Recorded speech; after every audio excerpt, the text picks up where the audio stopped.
Guys, paano nga ba i-withdraw yung kinita ninyo dito sa inyong TikTok shop? Nandito tayo ngayon sa ating homepage at i-click nyo lamang mga idol yung tatlong linya sa taas kanan at i-select natin ang creator tools. Ayan, gaya ng nakikita ninyo.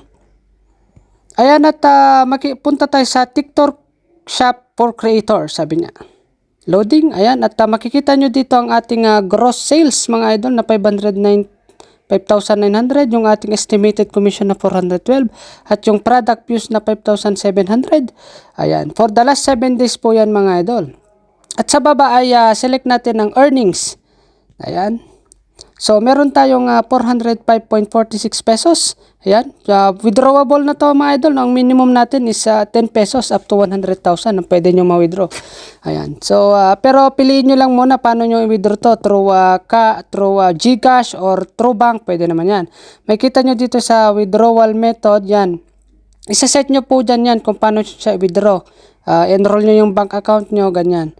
At sa atin ay GCash yung ating sinetup dito mga lods. Ayan, so loading na siya. Ayan, at meron tayong GCash number dito at yung amount, ilalagay lang natin yung amount dito. So ilagay lang natin dito yung amount na gusto natin mga idol. Pwede namang from 10 pesos to 100,000 every per day po yan mga idol, no?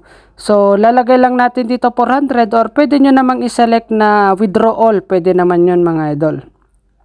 Minsan may mga experience kayo ng ganito, something went wrong. So try mo lang yan hanggang sa mag-okay. Normal naman yun mga idol. So ngayon may kita ninyo mga idol na 406 lahat winidraw natin at na-receive na nga natin sa GCash yung ating winidraw. So merong GCash fee yan mga idol. Normal naman yun.